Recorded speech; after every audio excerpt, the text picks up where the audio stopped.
School Britannia, the podcast where two Aussies teach Brits their own history. This is my friend Claire. And this is my friend Ellie. And this is our friend Emma. Hi guys. Welcome, Emma. Thanks. How are you feeling today? I'm really excited. I can't wait to talk to you about some things. We're so excited to have you. Yeah, Ellie and I have a very busy summer coming up. Ellie has a very busy summer coming up, and I'm going to France. I'm working at the Edinburgh Fringe. Actually, that's not what it's called. I should give it its proper title. It's the Edinburgh Festival Fringe. Oh, really? Yes, because there's all these complicated politics around what Edinburgh's festivals are. There's like technically 7 during, or I don't know. It's all like, it's a whole thing. Anyway, I'm working on fringe shows and promoting fringe shows during August, and it's going to be a bit mad. Yes, and I'm going away from the madness to sit in the sunshine. Like a clever person. Yes, so excited. But we thought to help us out during this busy time, we would invite some lovely friends of ours to come and talk about their favourite bits of British history. Yes. So you can expect a couple of our friends to hop over the next month or so. Yes, and many of them are Australian. Yes. So, I mean, what would this podcast be if it wasn't Australians trying to tell you about your own shit? Exactly. That's the whole point. Yeah. So we're very, very chuffed to have Emma on the show today. Yes. Welcome. Thank you.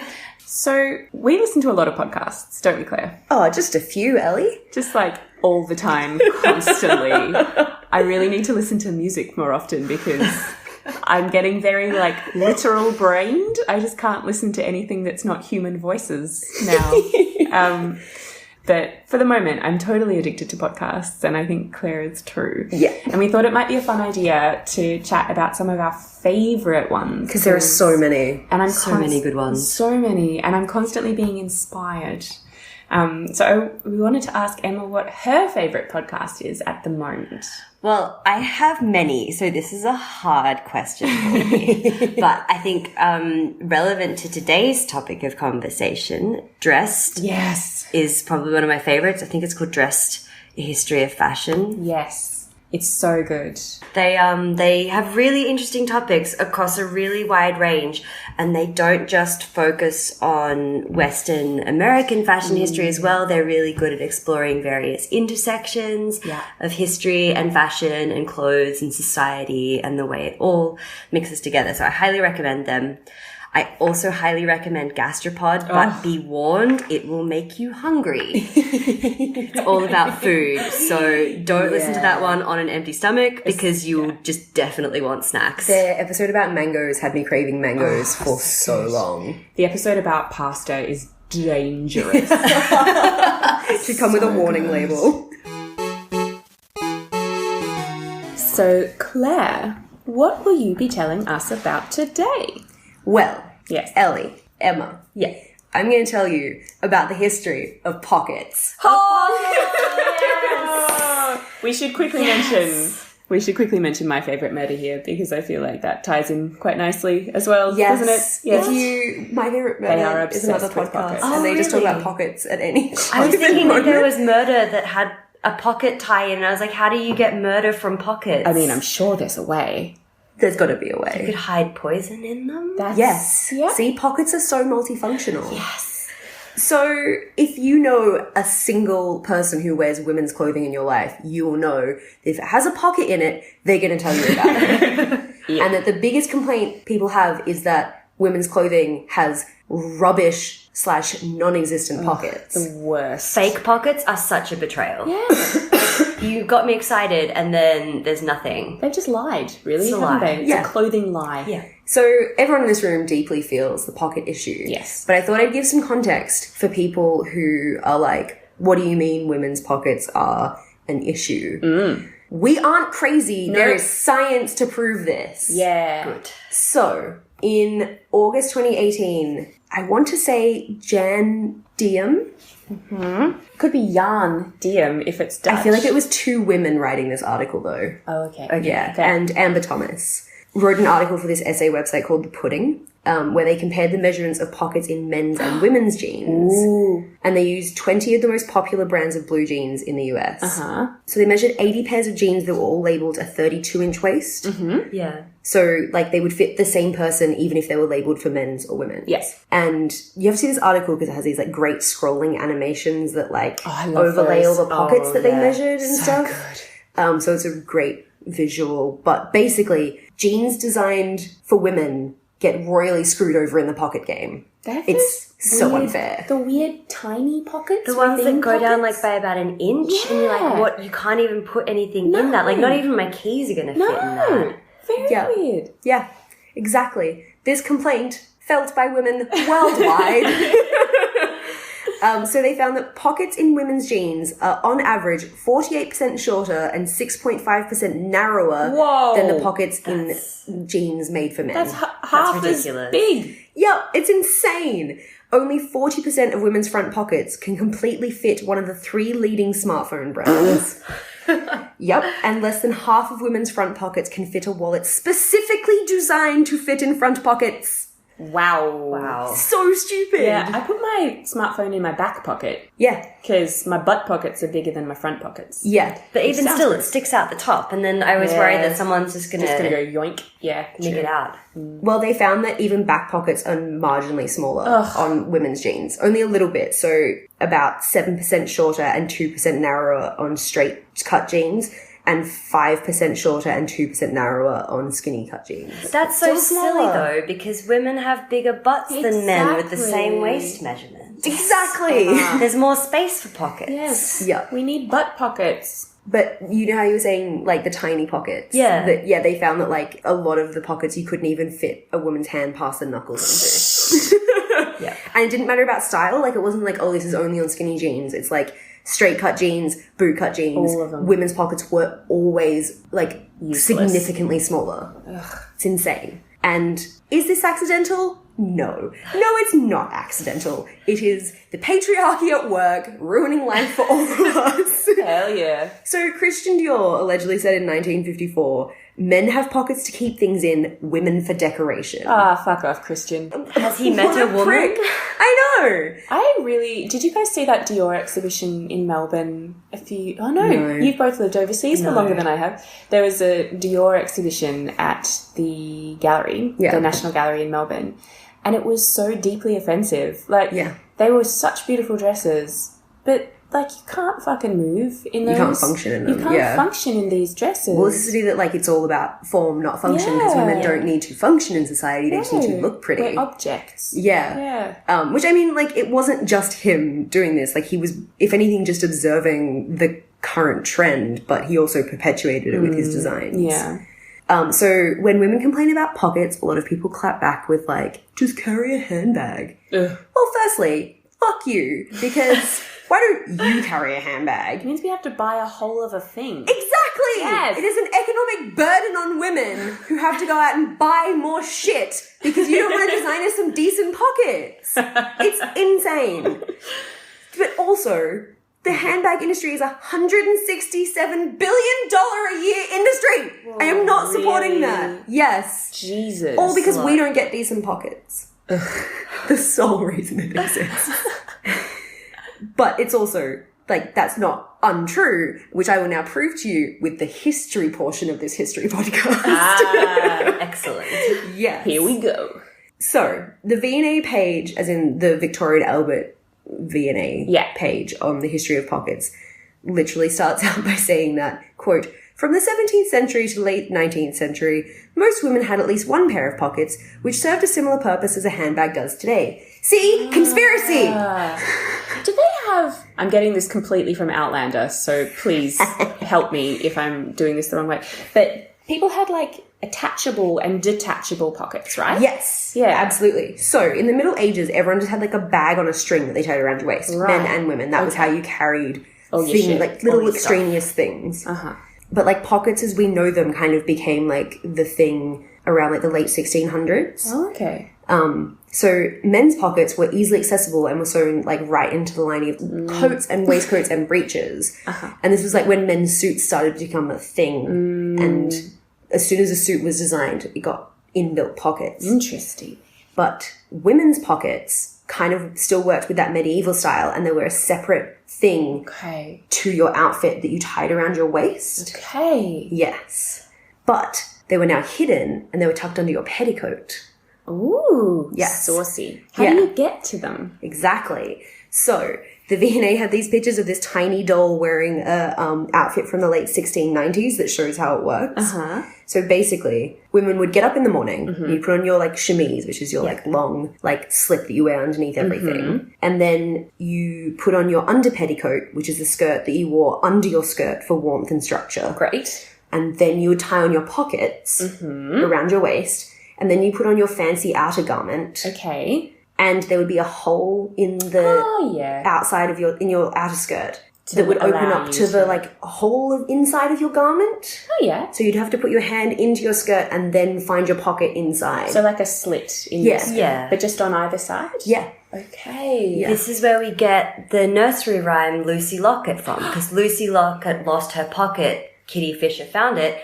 That's how she lost her pocket. You can't lose a pocket that's built into pants, but you can lose one that's just tied around your waist if the string comes loose. I had never even thought about that. Oh, amazing. That's how you lose a pocket. I didn't even know that was a nursery rhyme. I've never heard of that. Have you never heard it? No. How does it go? Lucy Locket lost her pocket, Kitty Fisher found it. There was not a penny in it, only ribbon round it. So she was robbed, basically. Or it fell off. Yeah, it just seems like a really stupid system because you have to put your like whole arm into your skirt to get to your pockets. Everything's hidden away. It's complicated. Like, yeah. You're going to be groping around under there. Exactly. It's not like a thing you can really do in public in front of other people because you're like fishing around inside your skirts. Can I ask a sewing question? Yeah. Yes. So for our listeners, both Emma and Claire are incredible sewers. Stop it, you. Well, you're not wrong, but I'm not wrong. And they make a lot of their own incredible clothes. Are pockets hard to sew? No. Right. Very easy. Okay. Yeah. So there are a couple of extra steps, but no, they're not a complicated design feature to add.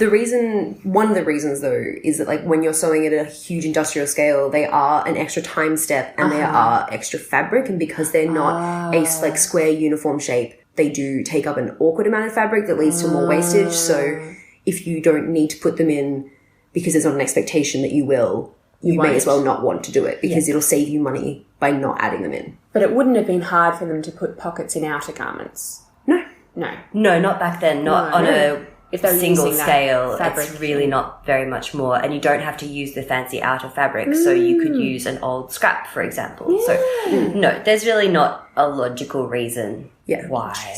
But talking of sewing them, a lot of them were like handmade and they'd like be made to like match like a petticoat or something. Oh, nice. And they were often given as gifts. Oh, which is sweet. That is sweet. And they're often like highly decorative, like they're embroidered or they have like nice ribbon on them. They're really beautiful. Yeah. Because you had one pocket or one set of pockets that you always used all the time. Yeah. I guess it would mean you wouldn't have to switch out all your stuff as well. Like having one bag today. Yeah, kind of like that. Because that brings me to my next topic. Oh, yeah. What does one keep in a pocket? Ooh. What do you keep in your pockets, Claire? Secrets. What does it Secrets and lollies.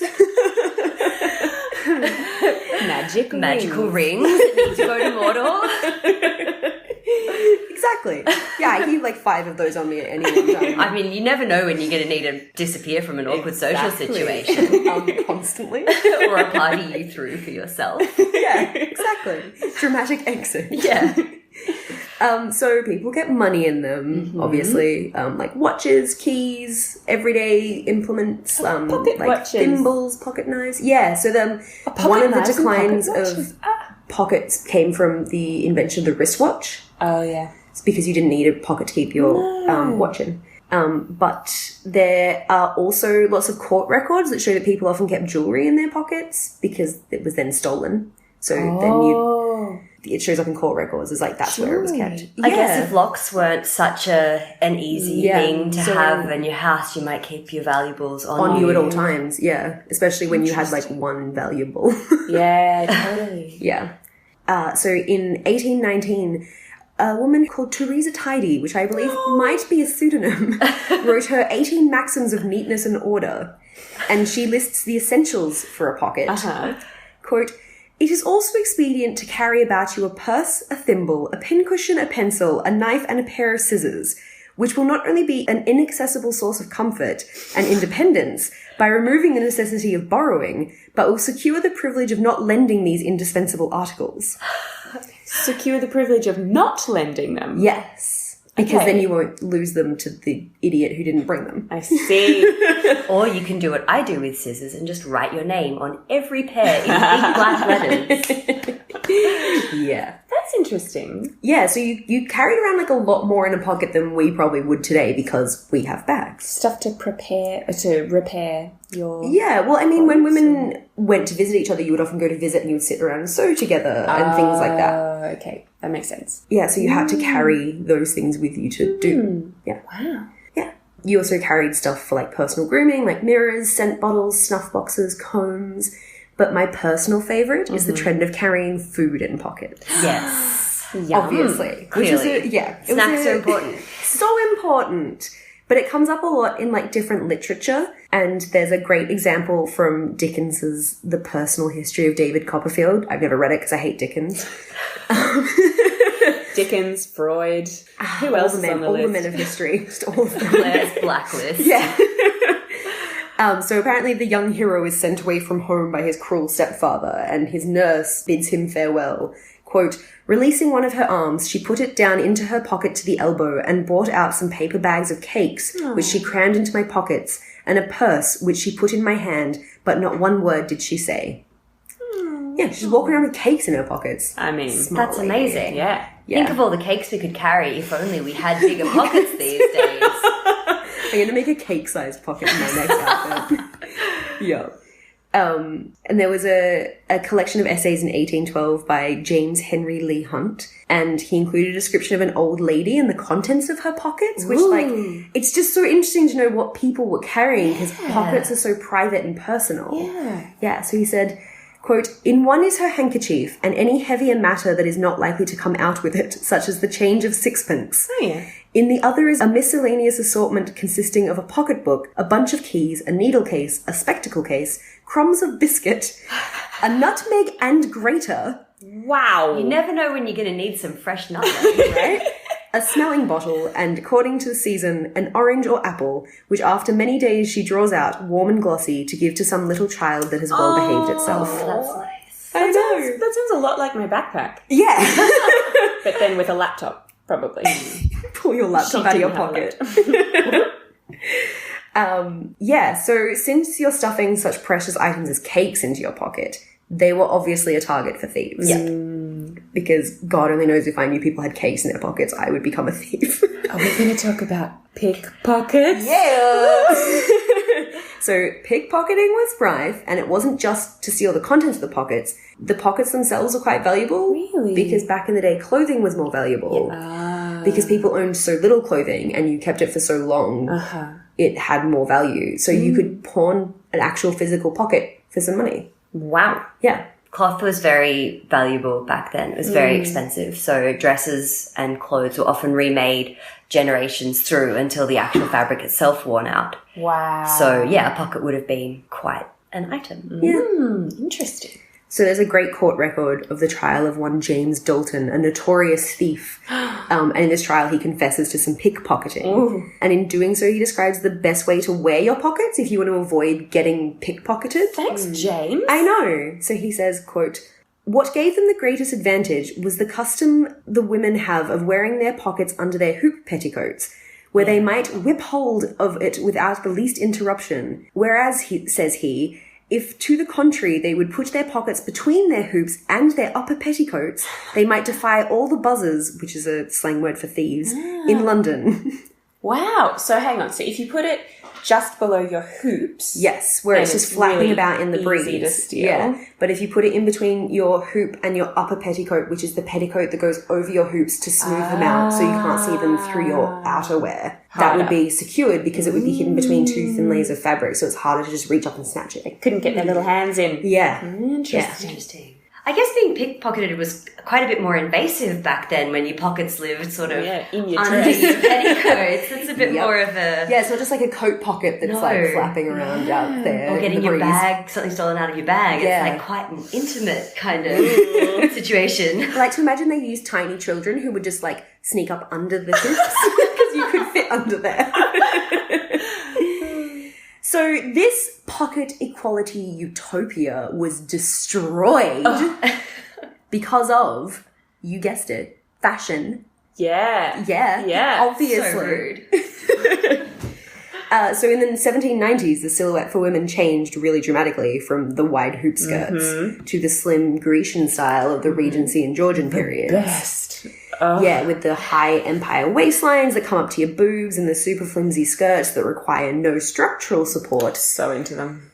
Yeah, but they gave you nowhere to hide your pockets. So you just didn't get any pockets. Right? So poor Lizzie Bennet was not only suffering from, you know, all the things that happen in Pride and Prejudice, but... She had no pockets. Of course she was angry. She had no privacy. She had nowhere to keep anything, nowhere to stuff her hands when she got uncomfortable in a social situation. Those dresses were also surprisingly see-through. So see-through. There's some really great like comics they were all very posh and prim and proper according to our standards, but they were some see-through dresses. Yeah, there's some really great comics of like women in the wind in the day, and you could see like the whole outline of their ass because the wind... Like the slightest breeze would just make it stick to your body like glue. There's some pictures that are like just post-French Revolution that had like the cut was like under your boobs, so it didn't even cut. So your nipples were just like pew, out in the breeze. Yeah. People generally in history are like so much more audacious than we give them credit for. Absolutely. So as a solution to this, women started carrying reticules, which are decorative little bags that women carried on their arm. They were like halfway between the pockets of old and what we would consider a handbag. They often have little tassels on them. They look like these little circular things with a drawstring top. So they're quite pretty. They were often embroidered. Okay. Yes. So because they were so decorative, they were of course tiny. Apparently you'd be lucky if you could fit like a handkerchief and a couple of coins in one. Ugh. Yeah. Come on. Yeah. Whereas the pockets of yore could fit like a mirror and a watch and keys and a needle case and some oranges and cake and a cake and a kitten and a small child. You could fit everything in your pocket, and now it's like, oh, here, have a handkerchief. Ugh. Yeah. It's so unfair. But it's also like, as outraged as I am for the frustration of women throughout history, it was also an embodiment of the complete lack of power women had at the time. Yeah. Because why would you need to carry money? You don't have any. You don't have any power. You have a man for that. Yeah, exactly. And it's like the less women could carry, the less freedom they had, because pockets are this private space that you carry into public with you. So women essentially had no privacy ever. Yeah. Yeah. But some women were smart enough to know they were being screwed over. And they advocated for keeping pockets. Nice. So Theresa Tidy, in her 18 maxims of neatness and order, said, "Never sally forth from your own room in the morning without that old-fashioned article of dress, a pocket. Discard forever that modern invention called a ridicule." Which Did is she a say play ridicule? On, ridicule. Clever. She was like, "Fuck them, they're useless. Carry a pocket, damn it." Yay, Theresa. Yeah. So even as skirts got bigger, pockets were still not fashionable. So even as we moved into like back into big Wuthering skirts Heights again. time. Yeah. Okay. So like Victorian era, Big like fat big skirts. round circle things. Yeah. So another solution to this pocket problem was developed called the chatelaine. And there were these really beautiful, really quite delicate metal pieces that were worn hooked onto a waistband or pinned onto a waistband. Whoa. And they had these like short chains coming off them. Yeah. And at the end of each chain was like a useful item. Oh, cool. That like a charm bracelet kind of. Yeah. With like a Swiss Army knife and a little compass. That sounds awesome. They're really bring that cool. back. Yeah, right? So they have this like huge long history of their own, and they go back to like Roman times, like everything does. But the word chatelaine was not used until 1828, when a London magazine called The World of Fashion reported on this new accessory called Le Chatelaine. And a medieval chatelaine had worn the keys to a castle, so this new accessory was included a symbolic key a lot of the times. Interesting. Yeah. So the lady wearing them was the symbolic status, like, key holder of her chateau. She was the Lady Chatelaine. The angel of the house. Yeah. Interesting. But they could be used for carrying, like, all sorts of things. Keys was the most obvious one, but, like, watches, purses, needlework supplies, spectacles. Nurses use them to carry, like, essentials. Oh, yeah. Yeah. Is this, so, just to be clear, so it's on a belt. No, it's, well, sort of. You don't have, like, it doesn't have its own belt, but it, like, clips onto the waistband of your skirt. And do they each hang individually? Yeah, so there'll be, like, a little central medallion that hides, like, the pin or the hook. Yeah. And then it'll have, like, maybe 5 or 6 chains that hang directly from that medallion. Cool. And at the end of each chain Is another item. Yeah, we will definitely post a picture of it on Instagram because they're so beautiful. I actually have one of the pieces of the end of a chatelaine Claire. that was used for carrying stamps. It looks like a little silver envelope, but it flips open and you would carry stamps in it. Oh, that's so Yeah, lovely. so you could wander about town with your chatelaine swaying in the breeze with all your stamps in there ready for posting stuff. Nowhere to carry your letters, though, because you can't fit those in a chatelaine. So you have to carry them in your hand like a fool, but, you know, at least you had somewhere clever for your stamps. It does sound pretty. Yeah, they look beautiful. I feel like we can have chatelaines and pockets, though. I just don't think the two have to be mutually exclusive. I Definitely. agree, Emma. Yes. Yeah.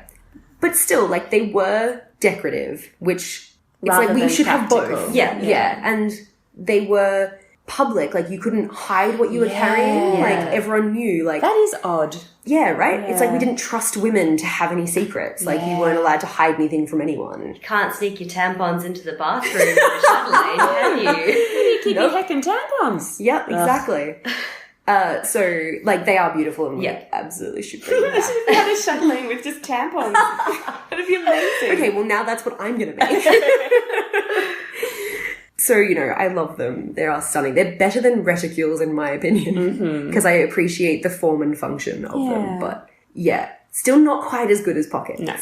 No. There were rumours that during the French Revolution, both external and internal pockets were banished from women's clothing to prevent them from concealing revolutionary material. What about men? Oh, but men are allowed to have opinions. Women aren't.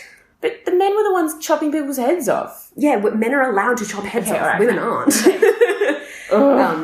I've never found a source that confirms it, but I found many sources that say it's a rumour that it was happening at the time. Okay. Like, I don't think it was ever an official policy, but I think there was definitely this attitude of, like, well, what are you hiding? What would a woman have to hide? Yeah. So The French Revolution had a lot of influence like that on fashions at the time. It's a huge reason for the massive shift in silhouette in the Regency times as well, because they wanted to get as far away from that French aristocratic look as possible. So it seems like it would fit that pockets would get caught up in that huge, fast change. Yeah. Absolutely. Since then, and since always, pockets have been really closely associated with women's freedom and the gaining of rights for women. So the Rational Dress Society came about in 1881, and they very much advocated for pockets in women's clothing. So they were formed in London, and they opposed, like, tight corsets and high heels and unwieldy skirts, and basically advocated for all women riding bikes all the time. I'm into that. Yeah, they were really cool. But they were just like, more pockets, more pockets. And they had their own society gazette, which had 6 issues over a year. Wow. They were quite cool. But there's this great quote from it that said, "Succeeding generations will look back with contempt and wonder at the ignorance and obstinacy of their ancestors." Yeah. Which I feel like is true about so many things. Yeah. And I feel like is where we're still at with pockets, where, like, we don't have them now and that's stupid, and why didn't we have them earlier? Yeah. Yeah. But they never, like, pockets never fully disappeared. They kind of became a bit of a class thing. Ooh. So working women were allowed to have pockets because you had a need to carry tools and things like that, and you did have your own economic independence, even though you were, I mean, being a working class woman in the Victorian era wasn't really a great place to be in. But the Workman's Guide of 1838 was a clothing pattern book that had clothing patterns for women, men, and children. And it was all really practical dress. Great. And it contained patterns for tie-on pockets. tie-on pockets. Yes, so the old-fashioned style. But they were a lot plainer than the old-fashioned style. Like, there wasn't any decoration. It was just the practical pocket shape. But by the 1840s is when we see the first dresses and skirts with cut-on or sewn-in pockets, like we would think of pockets today. But basically the beauty standards and, like, the aesthetic ideal being set for women was that you don't need to be weighed down with the burden of heavy pockets unless you're a labourer. So, like, the fashion still dictated no pockets. No pockets. Yeah. There was a woman who wrote for the New York Times, but I still love the quote. It was in 1905. So women have always known that we were being fucked over. She wrote, quote, "One supremacy there is in men's clothing, its adaptation to pockets. Women have from time to time carried bags, sometimes sewn in, sometimes tied on, sometimes brandished in the hand, but a bag is not a pocket." Oh, it's like, right, Charlotte P. Gilman, you nailed it. Yep.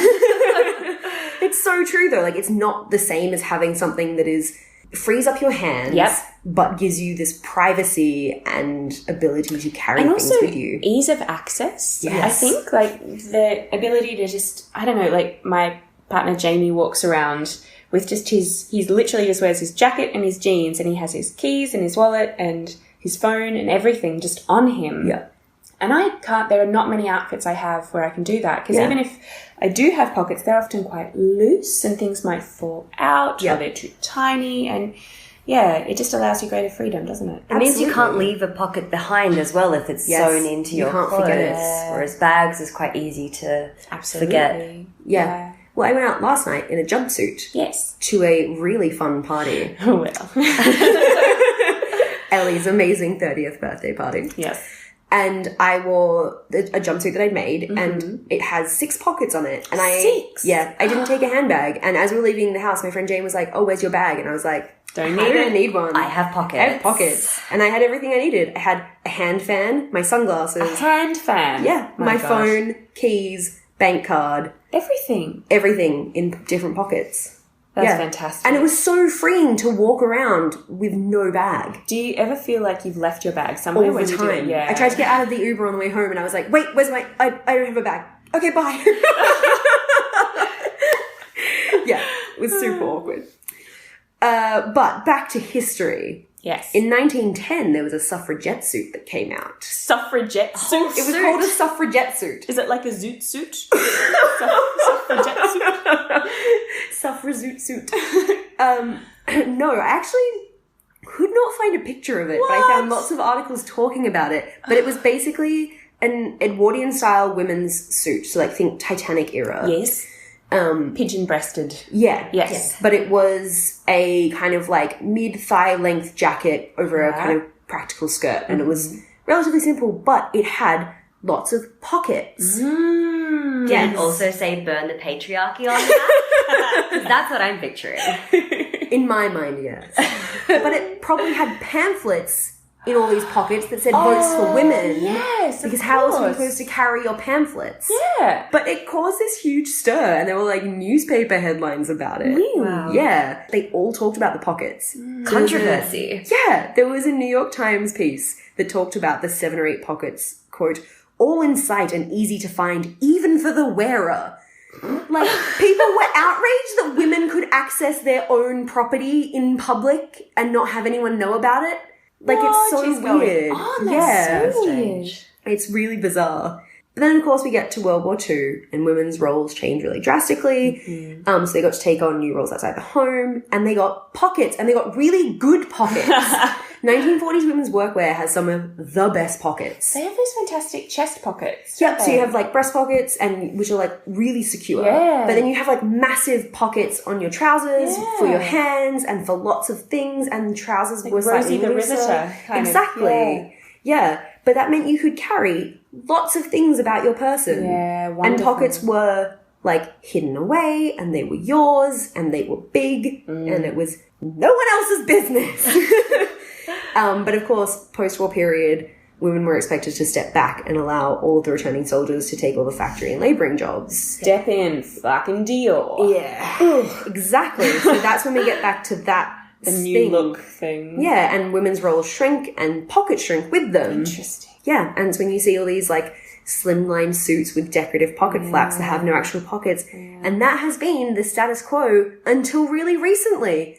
And now I feel like lately women have been like, Yeah. no, we want pockets. It's like an issue. Yeah. It's only been in the last few years, I think, that ready-to-wear's even kind of started to inch closer towards it. But it seems like every time like a company does do something with pockets, they make it a major selling feature. They're like, whoa, now with pockets. It's like all of men's clothing already has pockets. It should be a selling point. It should be a basic feature. Yeah. Absolutely. It should be. And it's like, as soon as you compliment a woman's outfit, if it has pockets, that's the first thing she'll say. All the time. And then suddenly everyone's screaming with joy because it's like, it has pockets as well.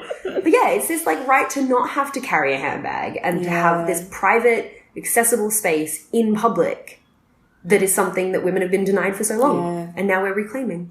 I love that, Claire. That is Thank you. so interesting. Yeah. Pockets for all. Yeah. Everyone.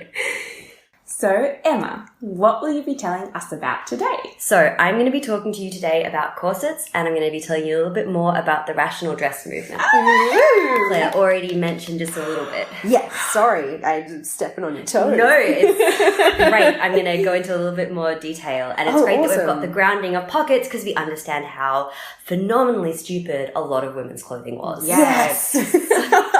This is so exciting because Emma is a corset maker extraordinaire. Oh, stop it. When we lived in Melbourne, Emma founded and ran her very own corset shop on Brunswick Street. It was so lush and inclusive and beautiful, and everyone we knew just fell in love with corsets because of Emma.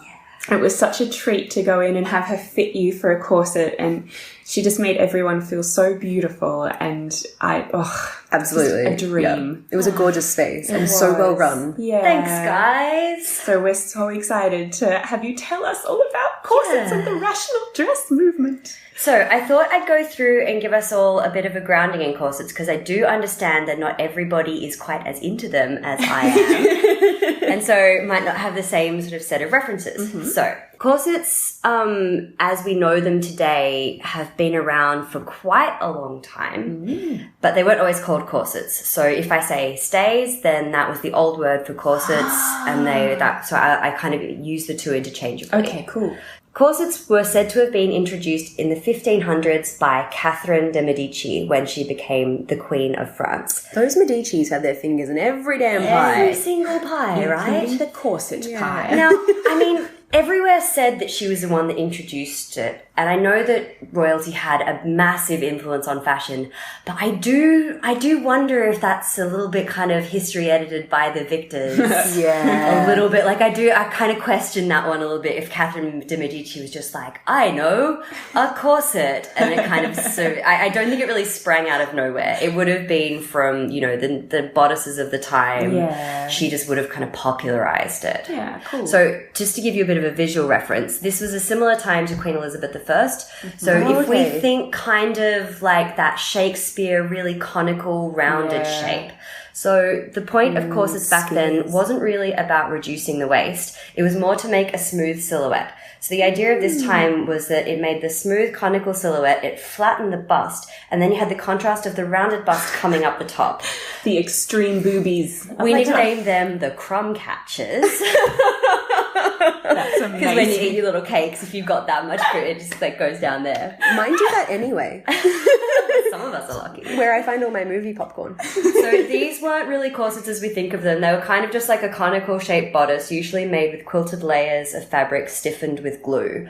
So they didn't really have much stiffening back then, which is it's quite hard to work out when the corset actually first happened because there's not a lot of evidence that remains from those really early Because garments. they disintegrate really easily. They've all disintegrated. So it was like a slow evolution rather than, so no boning in those No corsets. boning yet. So basically, the bodices got tighter and stiffer as the skirts got bigger. So you wanted that really stiff silhouette so that you had something for the weight of all your big skirts. So you basically look like an ice cream cone stuck into like an upside down bowl. Kind of. That's actually a really good visual metaphor. Are the boobs the ice cream Yeah. in this scenario? Great. Yeah. All equally delicious. So the 1550s is when we begin to see the introduction of the busk. Now, the busk is a flat, it looks kind of like a wooden 30-centimeter ruler, basically. They are like a flat thing Sounds that comfy. goes, it's a stiff piece of wood that emphasizes and stiffens the flat front of the silhouette and it gives it structure.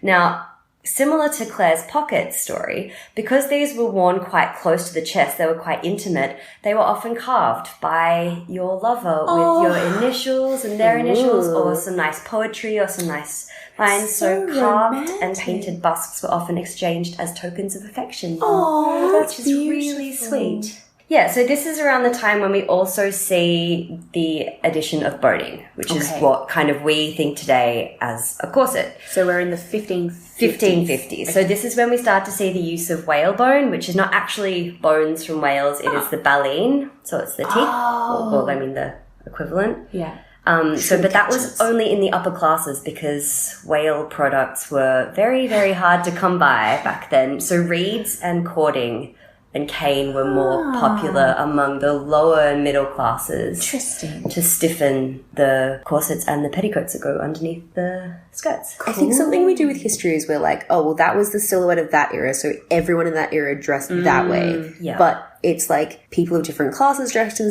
different ways, people of different ages dressed in different ways. Absolutely. And yeah, like I think it's a lot more nuanced and there's a lot more variation than we kind of think of. Like we do it now, we're like, oh yeah, that's such an 80s outfit. It's like, well, yeah, but depends on how old you were in the 80s and how rich you were in the 80s and stuff like that. Yeah. So we move on to 1600s and the 1700s. This is when we see the waist starting to come in a bit more. So it's still that same V shape with the very flat front and then that sort of stiff bodice contrasting with the big skirts and still pretty high bust. Boobtacular. So this is when corsets started to get more structure because the skirts started to get bigger. Okay. So it depends which country you're in as to kind of how big your skirts got, with France obviously being the most insane.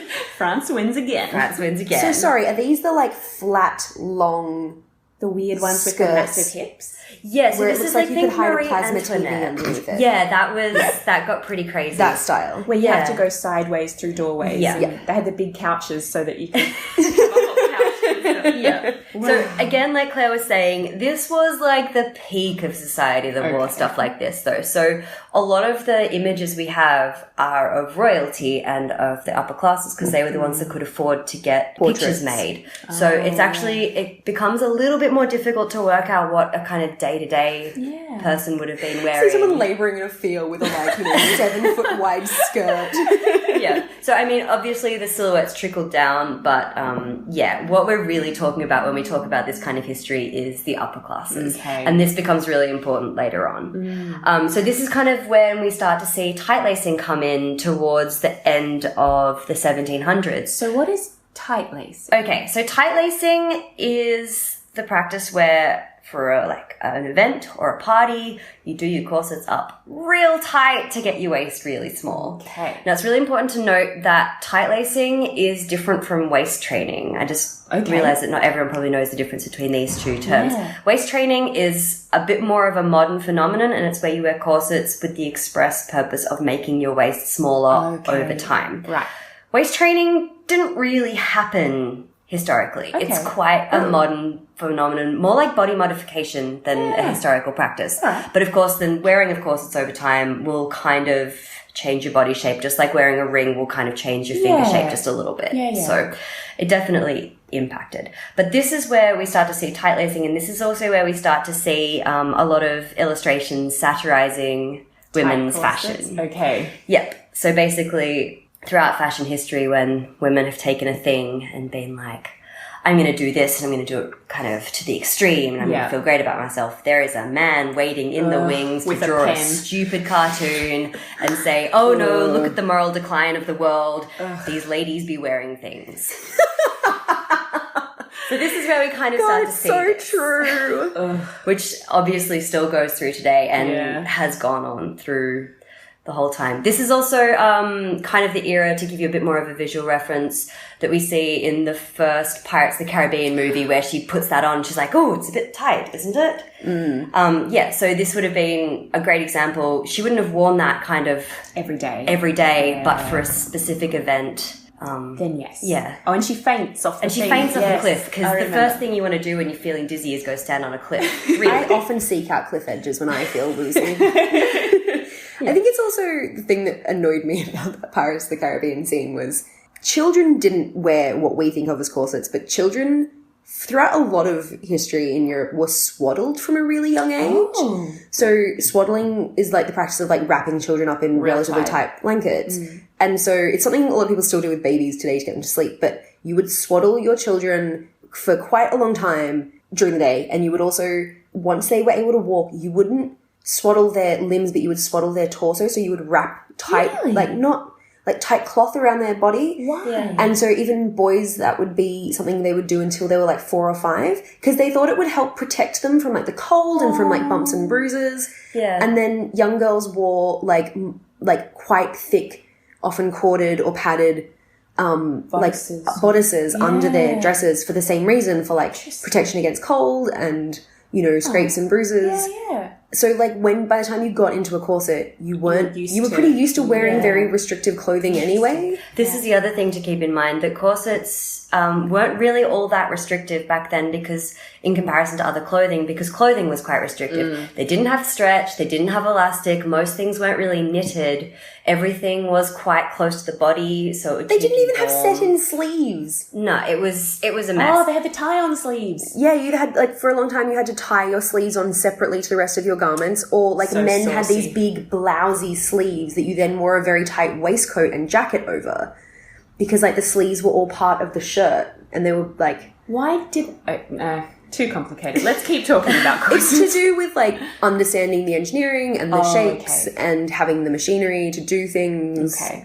Because also keep in mind that this was when cloth was really expensive as well, so Wasn't you economical. often made things that could be remade. Okay. Yeah. And that's why a lot of fashion history is kind of like a bit of a detective thing, because you have to go through and work out, okay, well, we've got this from this era, but look at these seam lines here. This is where it was taken in, let out, adjusted, remade. So you often get like 1850s gowns that are made with lace that can be like up to 200 years beforehand and things like that, because they would take off all the really expensive parts and keep reusing them. We also assume that things are, like, inherently natural when they're not. Like, things like having a center front seam in your jeans and, like, a center back seam in your jeans, like, that's how you just make trousers, right? Well, that's not how trousers were originally designed, because people conceived of things differently. And it's just, that's the way we do it now, but that's just not how all things were always designed. Yeah. So moving on through history a bit, we start to hit Regency times, which we touched on earlier. So this is like Jane Austen, Lord Byron, Lady Emma Hamilton. We're thinking like swooning with vampires and stuff like that. And, you know, tromping through mud to get to Netherfield Hall to make sure your sister's okay. Exactly. Oh, Lizzie.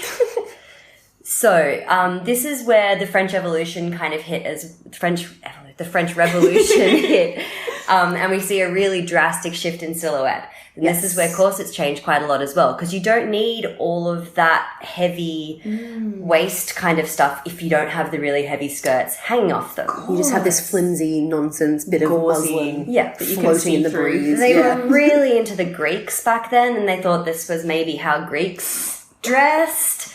It's kind of similar. They kind of look like togas. A bit. Sort of. Honestly, a toga is more modest and supportive than the flimsy ass dresses women were wearing. So it's actually funny, because corsets from this era kind of look a little bit more like bras, so they don't go all the way down to the waist necessarily, So quite and they're short. more about kind of lifting up And the separating. bust and separating. You want high, round breasts Yes. if you're a Regency lady.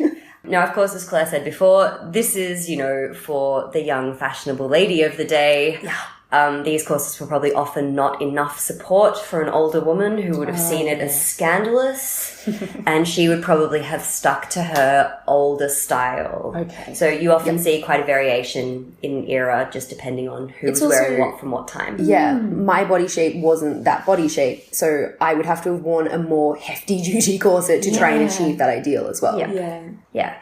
Then we hit the 1830s and we start to see the Victorian corset. Now, this era starts to look like what we think of today as a corset. The quintessential corset. Yeah. So these are usually steel boned. So we're moving away from whalebone and into steel, because industry happened, steel is more readily available. Just the Industrial Revolution. It was just this little thing. I don't know if you've heard of it. Happened. So then we stopped seeing these cut in one corsets, and we start to see them cut in two pieces so that you can get them on and off more easily. So we have a thing called a separating busk. So we don't have a stiff kind of wooden bit at the front anymore. We now have two basically steel panels that have hooks and eyes in them. Yes. And so you can get them on and off with a lot more ease. So for people like me who don't know anything about sewing, I think what Emma's saying is in the past, it was sort of like a wraparound situation. Yeah, it was all one piece that you or your sister or your maid tied up at the back for you. And now we've got this sort of almost like buttons, but like pop. They hook. Yeah, they hook in.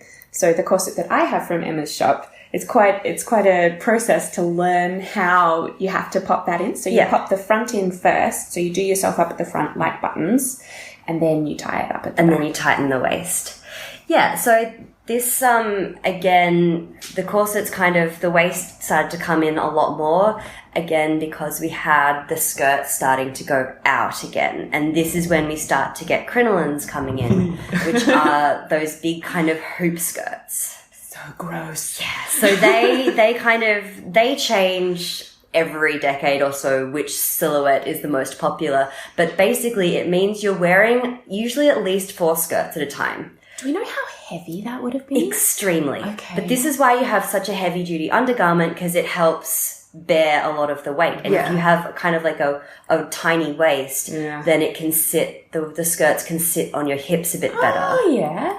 Makes sense. Yeah. Yeah. So the bulk of the skirt doesn't have to fit onto your waist. It kind of fits like just below your waist, and then the like pretty overskirt sits on your waist. The light overskirt. Yeah. But the weight, like the corset is so tight and so hefty with all that steel boning that actually holds the weight of the skirts for you. Interesting. So they don't cut into your skin as much. It's actually more comfortable to wear it that way with a corset than it is to try and wear those kind of skirts without anything underneath. I mean, we're obviously still talking about some extremely cumbersome garments. Yeah.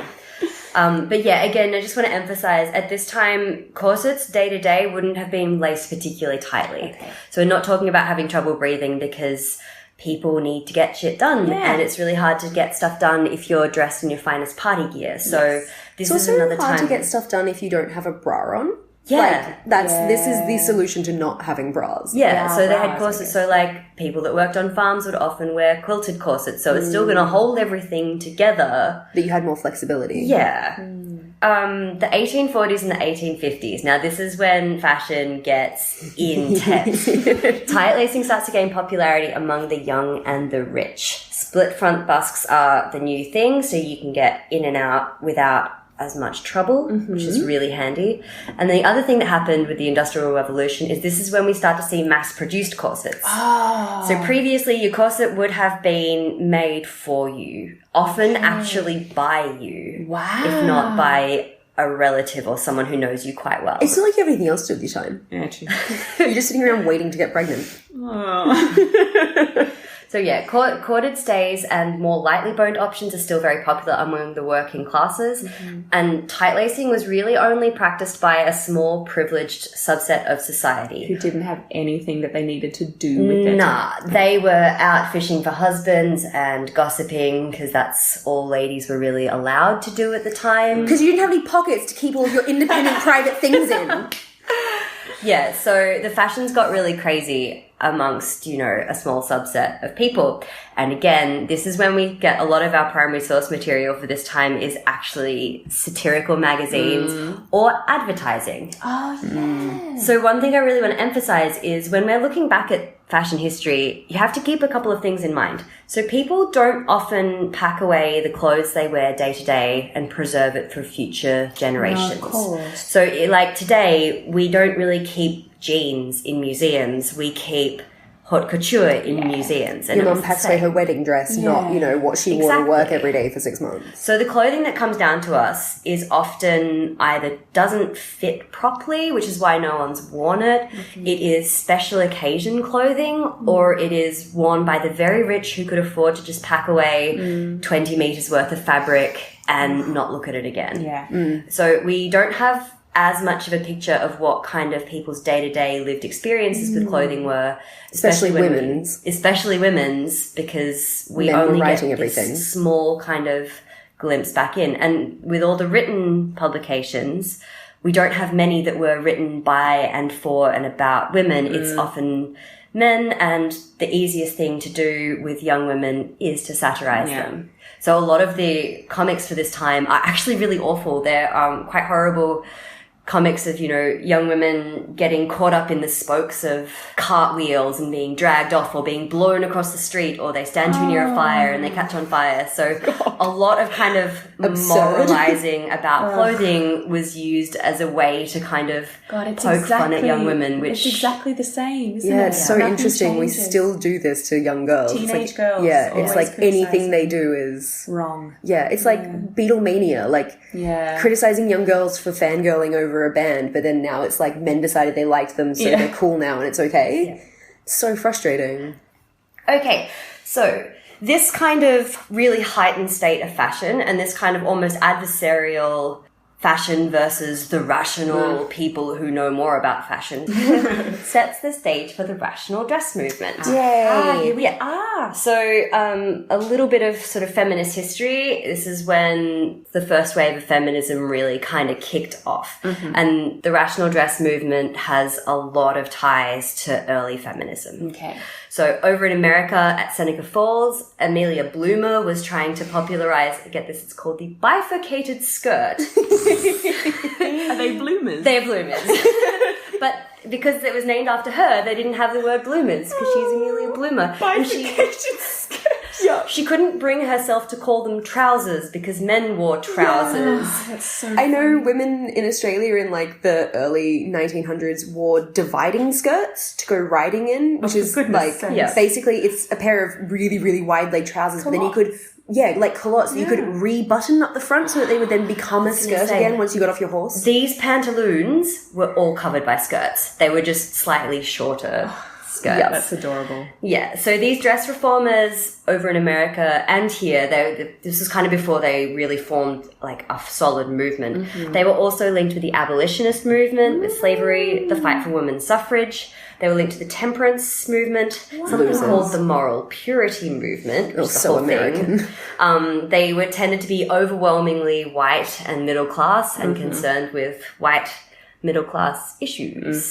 So that was kind of 1850s to the 1890s is when this was all going down. Which brings us to the Rational Dress Society. Yay!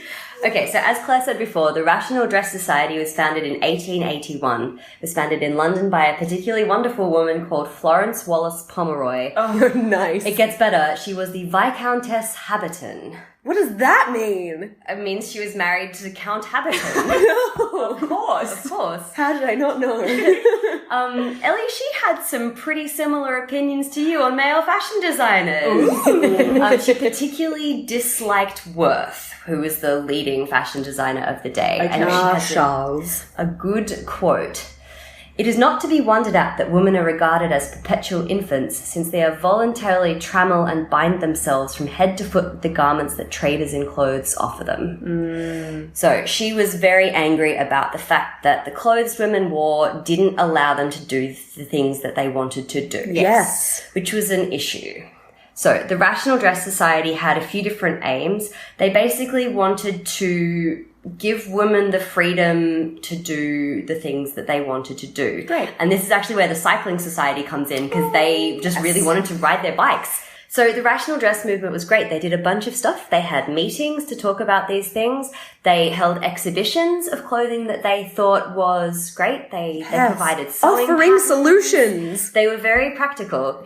So according to the catalogue of its inaugural exhibition, it stated that the perfect rational dress should have freedom of movement, absence of pressure over any part of the body, not more weight than is necessary for warmth, and both weight and warmth evenly distributed, which is actually my problem with women's clothing today. Yeah. It's so much lighter and colder than men's clothing. It's really stupid. So flimsy. Number 4, grace and beauty combined with comfort and convenience. Oh, that's nice. And not departing too conspicuously from the ordinary dress of the time. Interesting. So they didn't want to look particularly different. They just wanted what the clothes of the day were to be a bit more practical, a bit more comfortable. Form and function. They wanted to look nice, but actually be able to do things in the clothes they had. Not that much to ask for. Yeah, they didn't want to all be wearing drab sacks. They wanted to still look nice. They just wanted to be able to do things. Yeah. Pockets was definitely one of their aims. Yes. So they had some great women involved in it. They had Lady Haberton, who we talked about. She's the one. She created the divided skirt. It says that she created the divided skirt. A lot of people lay claim to this. It was a pretty popular idea at the time. Marie Stopes was involved, of contraception fame. Oh, no way. Yeah, she was part of it as well. Doesn't surprise me, I guess. Constance Wilde was heavily involved, wife of Oscar Wilde's wife. Amazing. And the Lady Cyclists Association was closely connected. I mean, fair enough. Can you imagine trying to ride a bike in a massive 1880s skirt? Literally impossible. I know in America, the rational dress movement there, one of the things they focused on was putting pistol pockets on women's cycling outfits so that you could cycle and shoot. Holy moly. Yeah. Yeah. So one thing that is really interesting that throughout of all of their things, they're not really trying to get rid of the corset. So this is a really common misunderstanding. Okay. They weren't trying to get rid of it. It's a bit like in the 1960s, a couple of women burnt some bras and then everyone was like, oh no, feminists don't want you to wear bras. Feminists are quite attached to their bras. As a feminist, to be honest, I can say very much pro-bra. So what they were really protesting against was just the extremities of fashion. So they proposed smaller corsets that still kind of gave you all of the support that you needed as a woman going about your day. Especially with, dress the way it was, with needing, that extra support for the skirts, with needing a certain shape to be held underneath your already quite tight bodices. So what they wanted was a less restrictive corset, not no corset at all. Yeah, cool. So they also wanted shorter skirts was an aim, fewer petticoats and crinolines, jackets that had sleeves rather than capes that restricted the movement of the arms. Interesting. And pockets. Yay! They proposed this thing called an emancipation waist, which is a tight sleeveless vest designed to hold the weight of the petticoats across the whole body rather than just at the waist. So some of the weight would be taken by the shoulders as well. Interesting. They provided lots of sewing patterns for these because it would have had to be fitted to you to get it right. But it wasn't boned and it was kind of more like a vest. Cool. Yeah, nifty. It did not catch on. Having never heard of it before, Yeah. I didn't think it did. They thought it was a great idea. Nobody really kind of wanted to use it. And fashions moved on as fashions do. So basically, here's where the men get involved. And the doctors of the time decide that the current corsets, because the front was quite flexible on those corsets, so it kind of went in at the waist and out over the stomach. Okay. As most ladies' bodies tend to go in at the waist and then out over the belly. Yeah. But they decided that it was going to be better for the organs if the corset was completely straight at the front and all of the curving happened at the back. Oh, this is where those freaky ones come in. Yeah, this is where the Gibson Girl silhouette comes in, which kind of looks like... Imagine if you're leaning forward just from the waist. Yeah, so your butt's out, Your and butt's your out, shoulders are back. shoulders are back, your chest is kind of puffed forward. They called it the pigeon chest. But your waist was still really small, so it was still really quite tight. Is this where you get bustles as well? This is where bustles start to happen too, and bum rolls and things like that. Bum rolls. Yeah, so it was thought to be more healthy. Apparently, it was said to give more space to the lungs, more room for the organs, and tilting the pelvis forward was considered a healthy posture. I find my body has plenty of room for all of my organs as is. Thank you. We can have a bit more of a talk about organs later because I have some opinions on corsets and organs that I would like to share. Absolutely. Yeah. So this is another era where if we just look at the fashion illustrations, it looks crazy. You're just like, how could anyone stand like this? But thankfully at this time we actually have photographs as well. And if you look at some of the photographs of these ladies, they are standing up very tall with their shoulders back, but they don't look as contorted. They don't look as weird. The waists aren't as tiny. They aren't really kind of standing any particular way apart from straight and tall. Fashion silhouettes are an actual nightmare. Yeah. Like, if you compare, like, modern day fashion silhouettes that are drawn for, like, fashion designers, but also on the front of pattern envelopes, which is something you and I see a lot, Emma. Yeah. They are so far from reality because they are an artistic concept of something. Yeah. But when you only have that to go on in history, you can kind of start to go, oh, maybe women were like really fucked up. Yeah. Basically, if you take away one thing from this whole thing is that fashion illustrations are a beautiful lie and not really so indicative of what people actually look like, especially when it comes to shapewear. So then we get sort of heading towards the teens and the 20s is when we see another really drastic shift. So corsets stop coming up over the bust as much and tend to focus more on the hips. Sadly, hips are made largely of bone, so there's not a lot of changing in silhouette you can really do with that, so it didn't last too long. And then we get to the 20s, which is where we see this sort of more youthful, boyish, straight up and down athletic ideal. And so corsets and undergarments tend to be more about making that shape rather than about making the waist smaller. But they did still exist. I think a lot of people go, oh, and then the 20s came and everyone just threw away their corsets. No. But again, if you didn't have that figure ideal, you had to wear corsets to get you to that point. Yeah. And even still, if you didn't wear a corset, people were like, oh, she's not wearing a corset. That's very risque of her. Yeah. So you also needed something to like hold up your stocking, so you still needed like at least like a garter belt. And, yeah. And they were often quite restrictive as well, according to our standards today, because elastic was really, really new and it wasn't really widely used yet. Interesting. Yeah. So then I think the next really massive shift in shape we see comes in the 1950s with our favorite Dior and the new look. So this was kind of a really big return to the tiny waist. And again, you see with the tiny waist comes these big skirts. It's a bit of a trend. Yeah, so this is where we see essentially the return of the corset, but this time with added elastic. So it was a little bit more comfortable, a little bit more wearable. Is this the Merry Widow era? Yeah, it is. So it's the really tiny waist and the very out kind of pointy boobs that we see with the sweater girl silhouettes. Yes. The sweater girl silhouettes. Yeah, they're cool. That's awesome. Yeah, because boobs kind of poke through the sweaters.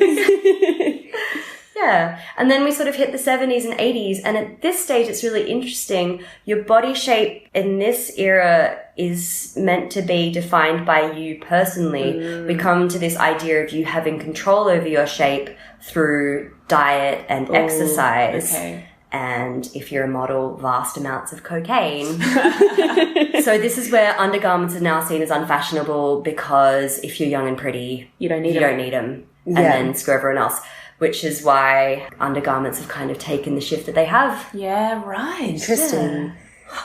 It's so interesting to see the parallels between like huge like jumps in economic profit in society and the regression of women's roles. Like Industrial Revolution. Oh, no more pockets and you know, you get these giant skirts you can't move in. And then, like, the 1950s and post-war economic boom, and it's like, hey, into your bar suit and, like, no pockets and crazy pointy boobs. Yeah. That's so interesting. Yeah. So, before we finish up, I want to bust a couple of myths. Yeah. Yes, please do.